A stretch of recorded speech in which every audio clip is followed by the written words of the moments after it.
నమస్తే, welcome to స్వతంత్ర. నేను మురళి. ముందుగా హెడ్లైన్స్ చూద్దాం. తెలుగు రాష్ట్రాల్లో ఎన్నికల పోలింగ్కు సర్వం సిద్ధం, అన్ని ఏర్పాట్లు పూర్తి చేశామన్న ఈసీలు.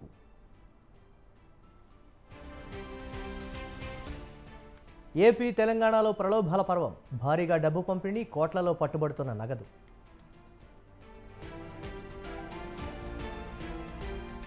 రెంటచింతలలో టీడీపీ వైసీపీ వర్గాల మధ్య ఘర్షణ, కర్రలతో పరస్పరం దాడులు చేసుకున్న ఇరు వర్గాల నేతలు.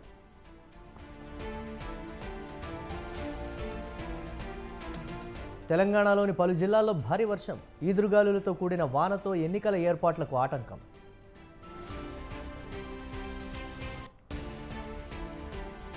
ఢిల్లీలో ఆసుపత్రులకు బాంబు బెదిరింపులు, 2 ఆసుపత్రులకు మెయిల్స్ వచ్చినట్లు తెలిపిన అధికారులు.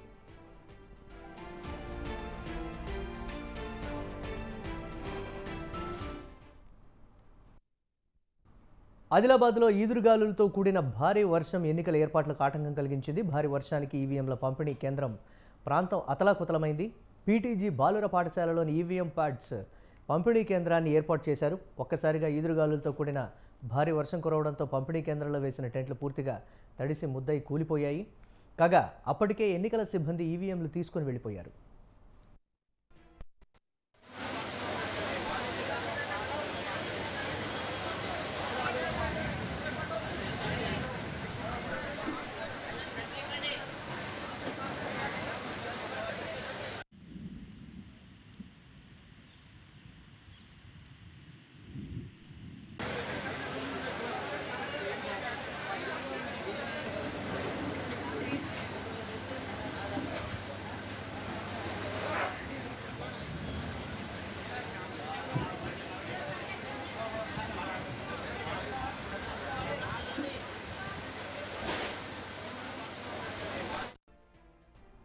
అదనపు పోలింగ్ సిబ్బంది ఈవీఎం, వీవీప్యాట్లను పక్కనే ఉన్న పాఠశాల గదిలో భద్రపరిచారు. మరోవైపు కొన్ని మారుమూల ప్రాంతాల్లో రవాణా సౌకర్యం లేకపోవడంతో ఈవీఎంలను తీసుకువెళ్తున్న సిబ్బంది ఇబ్బందులు పడుతున్నారు.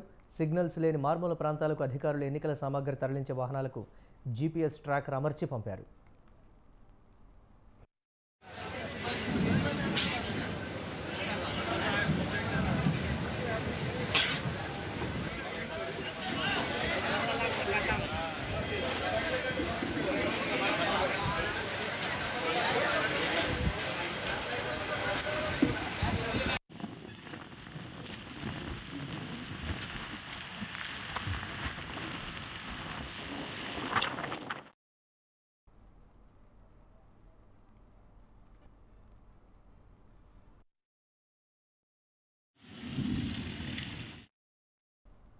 అనంతపురం జిల్లాలో 296 పోలింగ్ కేంద్రాలకు సంబంధించిన ఎన్నికల సామాగ్రిని ఏఆర్ఓ కరుణకుమారి పంపిణీ చేశారు. రాయదుర్గం నియోజకవర్గంలో 2,64,522 ఓటర్లు ఉన్నారు. ఎన్నికల నిర్వహణకు 1,926 మంది అధికారులు పాల్గొననున్నారు. 350 మంది పోలీస్ సిబ్బందితో పోలీస్ అబ్జర్వర్స్, అలాగే డీఎస్పీ శ్రీనివాసులు ఎన్నికల నిర్వహణ ప్రక్రియను జరపనున్నారు. స్థానిక మార్కెట్ యార్డు మైదానంలో ఎన్నికల అధికారిని కరుణకుమారి ఆధ్వర్యంలో నియోజకవర్గ పరిధిలోని సిబ్బందికి విధులను కేటాయించారు. ఈవీఎంలు, ఇతర ఎన్నికల సామాగ్రిని సిబ్బందికి పంపిణీ చేశారు. ఎన్నికల సందర్భంగా పోలింగ్ బూతుల వద్ద పోలీసులు భారీ బందోబస్తును ఏర్పాటు చేశారు.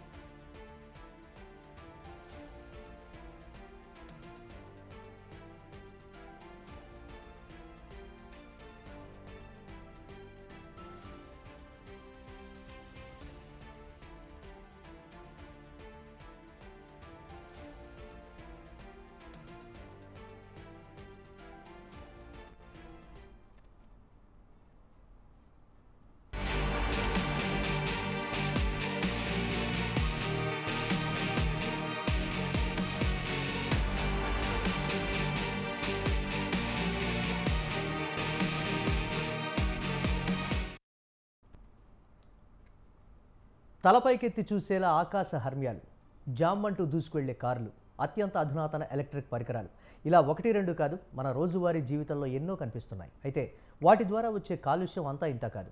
ఈ నేపథ్యంలో ఇలాంటివేవీ లేనటువంటి జీవితం ఒకసారి ఊహించుకోండి. అదెలా ఉంటుంది అంటారా? చెప్పడం ఎందుకు?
కేవలం నియోమ్ మాత్రమే కాదు, ఇలాంటివే మరికొన్ని నగరాల నిర్మాణాలను చేపట్టింది సౌదీ అరేబియా.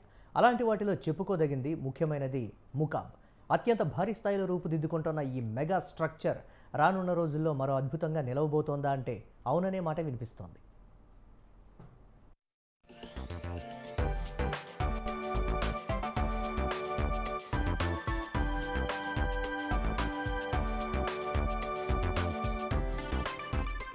ఆకాశ హార్మ్యాలు, జలపాతాలు, గాలిలో తేలాడుతూ కనిపించే పర్వతాలు, ఇతర గ్రహాలకు మనల్ని కాసేపట్లో తీసుకెళ్లే శాటిలైట్లు, ఇలా ఒకటా రెండా మన కళ్లను మనమే నమ్మలేని పరిస్థితి త్వరలోనే రాబోతోంది.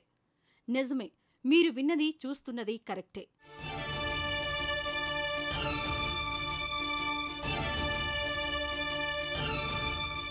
కలల ప్రపంచం, ఊహా ప్రపంచం పేరు ఏదైనా కావచ్చు, కానీ అందులో మాత్రమే మనకు కనిపించేలాంటి నిర్మాణాలు కుప్పలు తెప్పలుగా మన కళ్ల ముందు కనిపించబోతున్నాయి. సౌదీ రాజు Mohammed bin Salman bin Abdul Aziz రియాద్లో సరికొత్త నగరాన్ని నిర్మిస్తున్నారు. సౌదీ విజన్ 2030కి తగినట్లుగా ఈ నగర నిర్మాణం జరుగుతోంది. ముకాబ్ పేరుతో నిర్మిస్తున్న ఈ భారీ కట్టడం సౌదీకి సెంటర్ ఆఫ్ అట్రాక్షన్గా నిలవనుంది.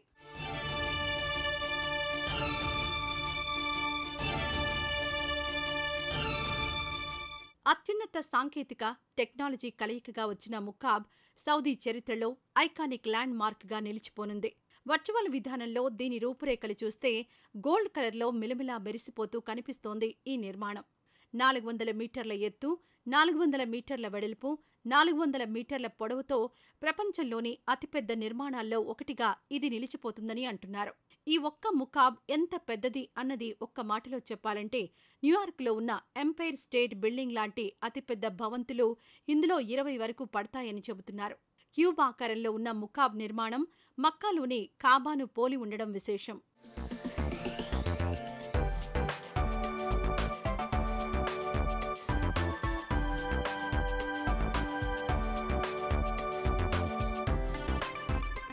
ఆధునిక నాజ్డీ నిర్మాణ శైలి స్ఫూర్తితో ముకాబ్ను నిర్మిస్తున్నారు. సరికొత్త హాలోగ్రాఫిక్, వర్చువల్ టెక్నాలజీ ఉపయోగించడం ద్వారా స్థానికులకే కాదు పర్యాటకులకు సరికొత్త అనుభూతిని పంచడం ఖాయమని చెబుతున్నారు. దీనిలో ఉన్న స్పైరల్ బేస్పై ఒక టవర్ ఉండనుంది. ఇక ఇందులో ఉన్న మొత్తం స్థలంలో 20 లక్షల చదరపు మీటర్లలో నివాస భవనాలు, హోటళ్లు, రెస్టారెంట్లు, షాపులు, వినోదాలు అందించే ఏర్పాట్లు ఉండనున్నాయి. రియాద్కు వాయువ్య దిశలో కింగ్ సాల్మన్, కింగ్ ఖలీద్ రోడ్ల కూడలిలో సుమారు 19 చదరపు కిలోమీటర్ల విస్తీర్ణంలో దీని నిర్మాణం చేపట్టనున్నారు.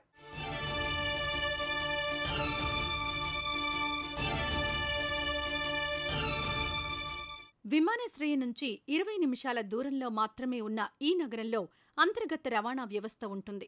అంతేకాదు 1,00,000కు పైగా నివాస భవనాలు, 9,000 హోటల్ గదులు, సుమారు 10 లక్షల చదరపు మీటర్లలో షాపులు, 14 లక్షల చదరపు మీటర్ల ఆఫీసు స్థలం, 6 లక్షల చదరపు మీటర్ల విస్తీర్ణంలో విశ్రాంతి సౌకర్యాలు, 18 లక్షల చదరపు మీటర్లలో కమ్యూనిటీ సౌకర్యాలు, ఇలా ఒకటా రెండా కళ్ల ముందే మరో సరికొత్త భూతల స్వర్గాన్ని ఆవిష్కరించే ప్రయత్నం చేస్తోంది సౌదీ అరేబియా.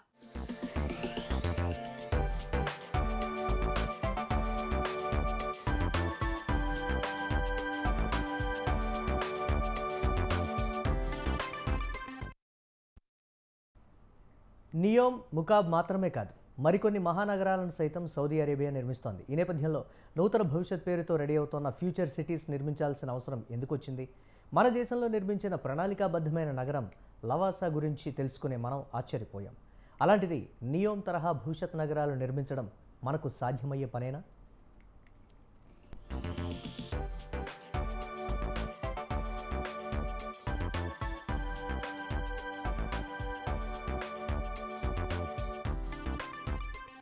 రోజురోజుకు ప్రపంచవ్యాప్తంగా పెరుగుతున్న భూతాపం, స్వచ్ఛ ఇంధనాలపై పెరుగుతున్న అవగాహన తాజా పరిస్థితుల్లో మార్పులు తీసుకొస్తున్నాయి. పైగా సౌదీ అరేబియా దగ్గరున్న చమురు నిల్వలు సైతం తరిగిపోతున్నాయి. దీంతో వాటి కారణంగా వచ్చే ఆదాయం తగ్గిపోతోంది. ఫలితంగా విదేశీ మారక ద్రవ్యం నిల్వలు కరిగిపోతున్నాయి. దీంతో ప్రత్యామ్నాయంగా విదేశీ పర్యాటకంపై మరింతగా దృష్టి సారించింది సౌదీ అరేబియా. అదే సమయంలో తమ దేశంలో ఉండే ప్రజలకు సైతం సరికొత్త అనుభూతి ఇచ్చేందుకు సౌదీ అరేబియా ఈ నిర్ణయం తీసుకుంది.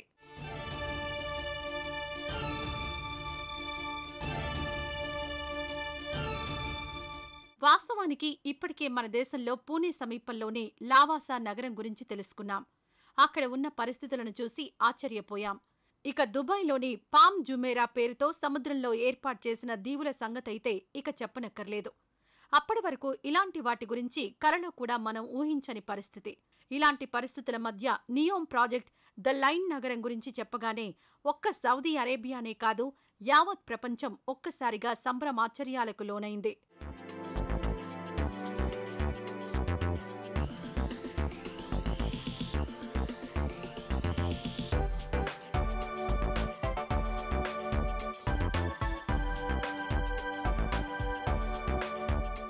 ఇప్పుడే కాదు, వాస్తవానికి చరిత్రను సైతం గమనిస్తే పూర్వకాలంలో అంటే రాజులు కావచ్చు, అంతకు ముందు కావచ్చు, గతంలో ప్రజలను రక్షించుకునేందుకు నగరాలను నిర్మించేవారు. అయితే రాను పరిస్థితి మొత్తం మారిపోయింది. పారిశ్రామిక విప్లవం తర్వాత మహానగరాల్లో ప్రజల కన్నా వాహనాలు, ఫ్యాక్టరీలు, యంత్రాలకు విపరీతంగా ప్రాధాన్యం పెరిగింది.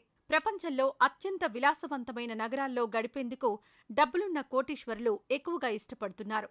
దీంతో ఆయా ప్రాంతాల్లో శబ్ద, వాయు కాలుష్యం విపరీతంగా పెరిగిపోతోంది.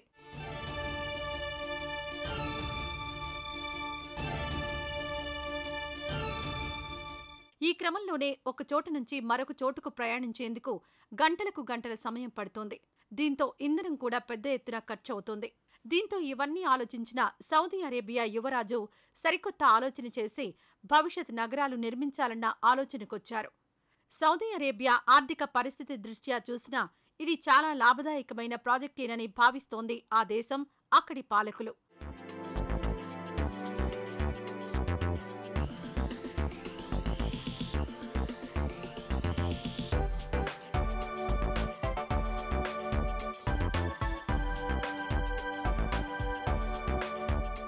ఇంతవరకు ఒక ఎత్తైతే సౌదీ అరేబియా భారీ నిర్మాణ కలలు సాకారమవుతాయా అంటే అవునని అంటున్నారు అక్కడి ప్రజలు. ఇప్పటి సౌదీ విజన్ 2030 కింద సామాజిక, ఆర్థిక, సాంస్కృతిక రంగాల్లో పలు సంస్కరణలు చేపడుతోంది సౌదీ. అంతేకాదు, కళ్ల ముందు కదలాడుతున్న పరిస్థితులను గుర్తించి దేశ ఆర్థిక వ్యవస్థను చమురేతర ఆదాయ వనరులపై మళ్లించే ప్రయత్నం చేస్తోంది. ఇందులో భాగంగా కేవలం నియోమ్, మకాబ్ మాత్రమే కాదు, మొత్తంగా 5 మెగా ప్రాజెక్టులను చేపట్టింది. Middle east green initiative, Saudi development company, Saudi made ఇలాంటివన్నీ నిర్మాణంలో ఉన్నాయి.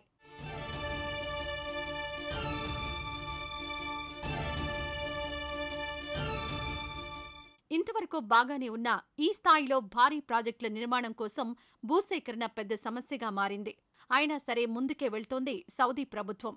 అంతేకాదు, ఎవరైనా భూమి ఇచ్చేందుకు నిరాకరిస్తే చంపేయాలంటూ ఆదేశాలు సైతం ఇవ్వడం కలకలం రేపింది. ఈ క్రమంలోనే నియోమ్ ప్రాజెక్టు కోసం భూమి ఇచ్చేందుకు నిరాకరించిన అబ్దుల్ రహీం అల్ హువైటీ అనే వ్యక్తి తన భూమిలోకి అధికారులను రానియ్యలేదు. దీంతో ఆ మరుసటి రోజే అతన్ని సౌదీ భద్రతా దళాలు కాల్చివేశాయి. ఆ తర్వాత 40 మందికి పైగా ఆందోళనకారులను అరెస్ట్ చేశారు. 5గురికి ఉరిశిక్ష విధించారు.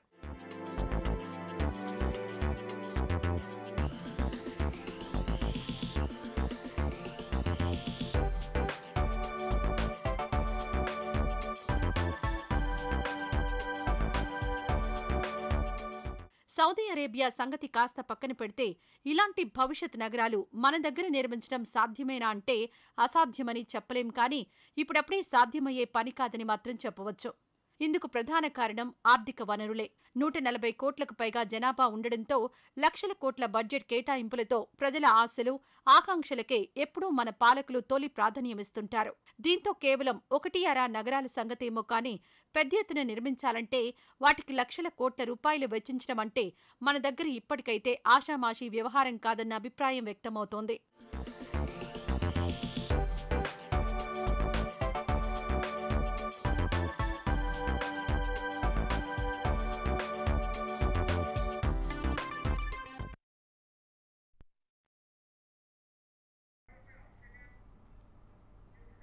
ఇవి ఇప్పటివరకు అప్డేట్స్. కీప్ వాచింగ్ స్వతంత్ర.